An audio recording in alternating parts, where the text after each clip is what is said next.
These congas are made of ash, a wood that has good acoustics. That means sound resonates off it rather than being absorbed into it. First, the drum maker cuts the curved slats that will form the drum's body, called the shell. He traces a slat-shaped template on a rectangular piece of wood. Then, using a bandsaw, he cuts along the trace line, creating a curve on the outside and inside surfaces.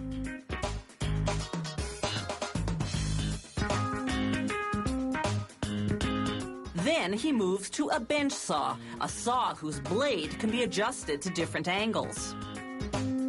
He clamps the piece onto a template and angles the edge.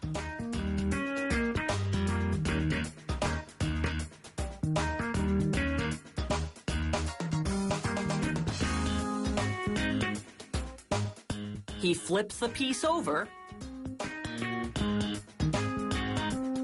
and angles the other edge.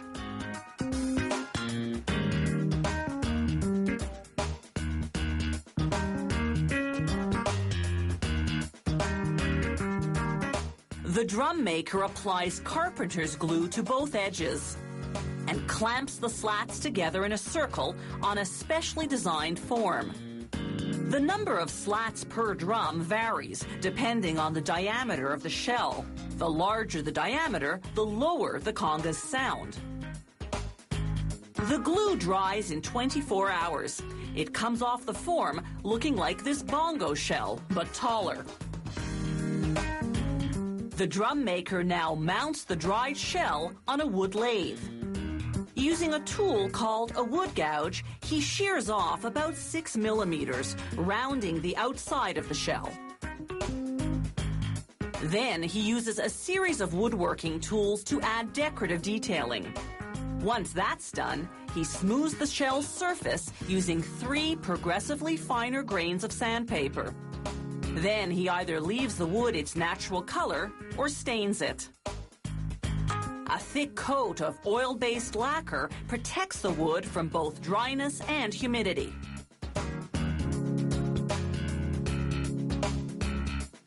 Now for the essential hardware. First, side plates made of chrome-plated steel. Their job is to anchor the drum's animal skin head. They're bolted to the shell. Next, the drum maker feeds a steel strip through a bending machine.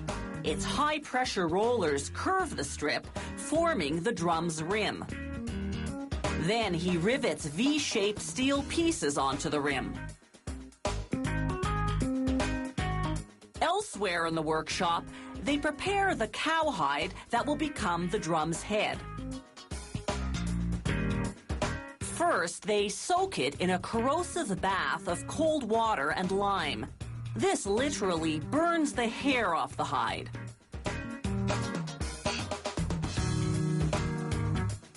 After 2 or 3 days, they remove the skin and scrape off any stubborn hairs. Then they stretch it over a circular frame, leaving it to dry at room temperature for a couple of days.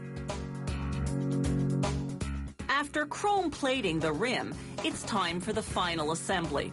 They stretch the head over the shell and clasp it in place with the rim. They hook the V's to the side plates, then adjust the tension to tune the instrument. The last step is to trim off the excess skin. Now, the musical handiwork can begin.